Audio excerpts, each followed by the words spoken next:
Monsieur le doyen de la faculté des sciences, des lettres et sciences humaines, merci encore d'accueillir cette présente journée d'études dans vos locaux, ainsi que votre présence ô combien appréciable malgré vos nombreuses tâches et charges en cette période.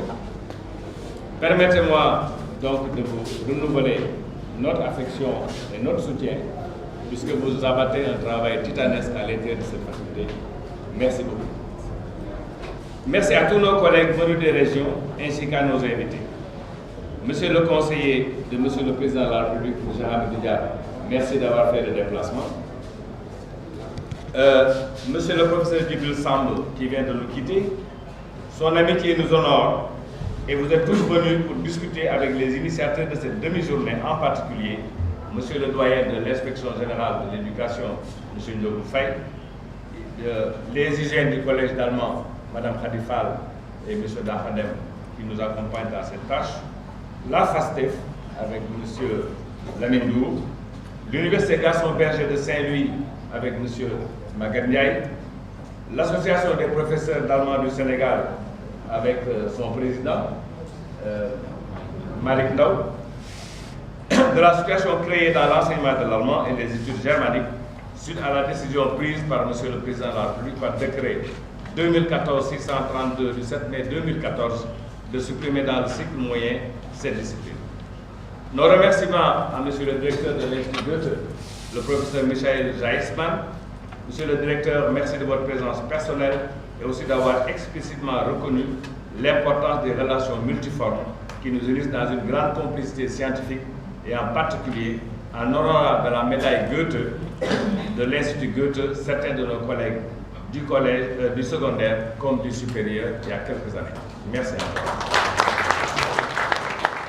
Permettez-moi de saluer pour nous en réjouir de la réaction positive de l'Assemblée nationale que nous avions invité à travers les honorables députés Samba Diolde Thiam, Mme Ndeye-Lucie Cissé qui est là, 7e vice-présidente de l'Assemblée, merci de sa présence, malgré les nombreuses charges qui vous incombent dans l'hémicycle.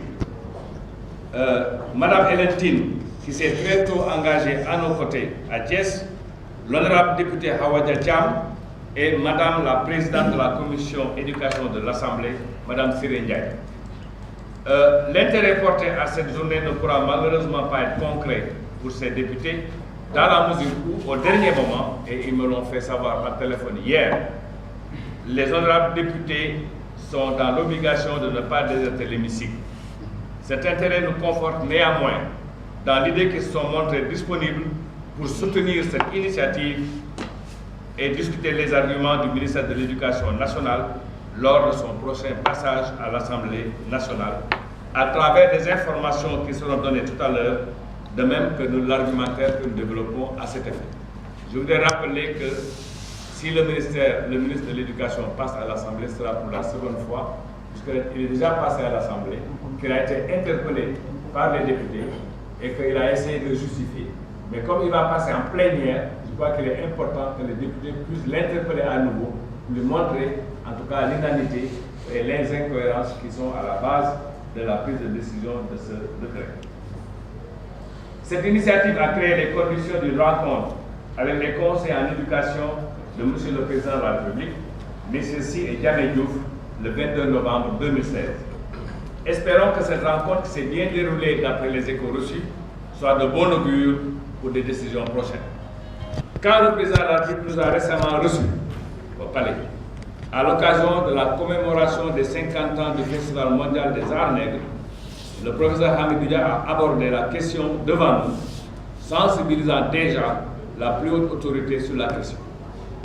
À l'ouverture de nos travaux au King Fahd Palace, que le président de la République a ouvert, et grâce à la bienveillance et à ses convictions sur la justesse de notre démarche, notre collègue Pendambo, ministre conseillère, nous a permis, à la fin de la cérémonie, de saisir directement et à nouveau M. le Président de la République. Au vu de sa réaction, nous semble-t-il très positive, faite d'une écoute intéressée, malgré le caractère très chargé de l'instant. Donc, très positif, d'écoute intéressée, nous pouvons d'ores et déjà dire qu'il n'est pas insensible aux échos suscités par le décret qu'il a lui-même signé en 2014. Nous comptons donc sur toi, chers amis et chers frères, pour que l'espoir que nous nourrissons ne soit pas vain et qu'une solution digne et conforme puisse le plus rapidement être trouvée. Nous allons adresser à M. le Président de la République une lettre circonstanciée et je ne doute pas que si cette lettre vous était imputée, avec les informations et votre propre conviction, vous sauriez dire à M. le Président de la République quelle est la solution la meilleure à trouver. Il reste entendu qu'un État est un État. Quand on prend des décisions, il est très difficile de revenir sur ces décisions, surtout quand il s'agit d'un décret. Mais entre le marteau et la plume, il faut savoir trouver un modus operandi, un modus vivendi, qui permette à la fois de sauver la face et de satisfaire les attentes des intéressés. Et c'est pour cela que nous comptons sur votre intelligence dont nous n'avons jamais douté. Merci à tous les collègues, en particulier l'APAS, qui ont soutenu l'initiative de faire signer une pétition au-delà de nos rangs pour sensibiliser au maximum les élèves, étudiants, enseignants et enseignants-chercheurs, parents d'élèves, sur une cause somme toute nationale du point de vue de la portée immédiate à moyen et long terme de la mesure entrée en vigueur depuis cette année scolaire. Nous saluons à nouveau M. le doyen de l'IGN qui a compris la portée de nos actions et auprès de qui nous attendons un engagement à accompagner nos efforts pour trouver solution à ce qui semble se dessiner comme une impasse dans notre système éducatif et universitaire. Merci également, après avoir salué sa présence, et nous revenons en plus sur lui à nouveau, le professeur Djibril Samb, professeur émérite de philosophie, qui a voulu marquer l'événement avec cette intervention très autorisée qu'il vient de livrer, vu ses nombreuses publications, nos relations scientifiques, le caractère interdisciplinaire de l'enseignement des études germaniques interculturelles dans nos espaces africains. Il nous a dit tout à l'heure ce que signifiait cette langue et la philosophie qui la porte et la culture dans la philosophie, mais également au-delà de la philosophie. À ce titre, nous avons plaisir à saluer la présence de nos collègues du département d'histoire qui ont tenu également à marquer de leur présence le sens de cette manifestation. Enfin, je voudrais saluer la représentante de l'ambassade d'Autriche, d'Allemagne. Décidément, ce matin, je crois que c'est dû à Suzanne. Nous avions invité toutes les fondations politiques allemandes. La fondation Friedrich Ebert, la fondation Konrad Adenauer et la fondation Rosa Luxembourg. Je crois que la fondation Naumann n'est plus dans notre pays. Donc nous avons oublié de les inviter, mais en tout cas, d'après la correspondance qu'on leur a adressée, ces fondations sont sensibilisées à la situation créée à la suite de la suppression de l'ordre. Mesdames et messieurs de la presse, merci d'être à nos côtés pour rendre clair et compréhensible l'émoi, l'inquiétude et le trouble nés de décisions unilatérales sans concertation avec les acteurs, encore moins avec les structures telles que l'Inspection générale de l'éducation, dont l'une des missions principales est de réfléchir et de faire des propositions sur toute mesure d'ordre pédagogique dans le système éducatif sénégalais depuis les années 1980. Vous le savez sans doute, la construction nationale a toujours été un défi pour nos pays africains nouvellement indépendants dans les années 60 du siècle dernier.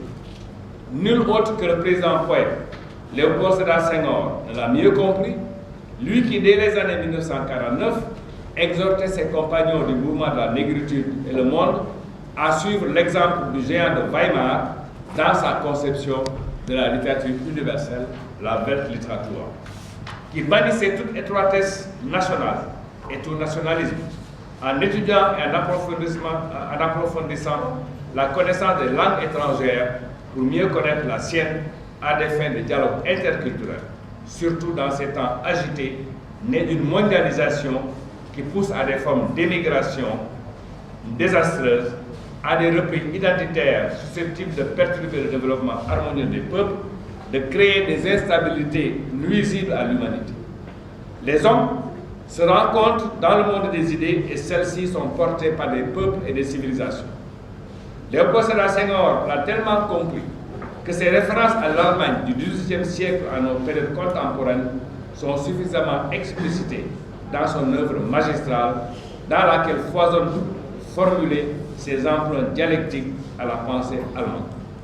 L'ayant compris, il a favorisé dès 1973 l'érection d'un département appelé à dessein, Monsieur le Doyen, département des langues et civilisations germaniques, et non pas département d'allemand.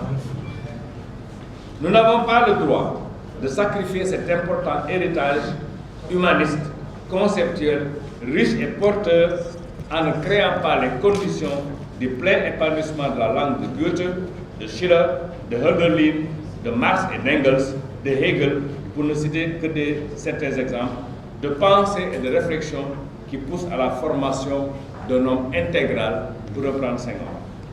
Il est incompréhensible que des mesures purement administratives prises sous le manteau de la promotion des sciences et de la technologie fassent litière de tout l'intérêt que suscite l'Allemagne et sa langue, porteuse d'une culture universelle et qui se traduit par un soutien multiforme en dehors de la sphère des germanistes aux sciences dites exactes, y compris celles qui s'attachent à sauver notre planète du réchauffement climatique dû à des énergies fossiles de plus en plus mises en cause et contentes de juguler par la promotion des énergies renouvelables, la lutte contre la désertification pour la promotion d'un environnement continuellement sauvegardé. Chers invités et collègues, je voudrais saluer ici les nombreuses initiatives prises depuis 2014, date de la signature du décret, pour attirer l'attention de M. le ministre de l'Éducation nationale et récemment de M. le Président de la République sur les conséquences que son application risque d'entraîner. D'abord, le bureau de l'APAS, qui a saisi le ministre dans une lettre détaillée datée du 27 octobre 2014 pour l'informer de la situation de l'allemand dans notre système éducatif. C'est le lieu de saluer les nombreuses contributions parues dans la presse, écrite, les radios et les télévisions nationales, de même que la réaction du syndicat autonome des enseignants du supérieur de soutien à nos initiatives. Vous comprendrez dès lors qu'on ne puisse toutes les citer au risque d'en omettre certaines. Elles participent toutes de la même initiative prise à titre individuel par notre collègue Mme Yadikon Dieng-Sall du CM de Ouakam. C'est autour de ces questions que vont s'articuler les interventions de ce matin, selon l'agenda ci-après.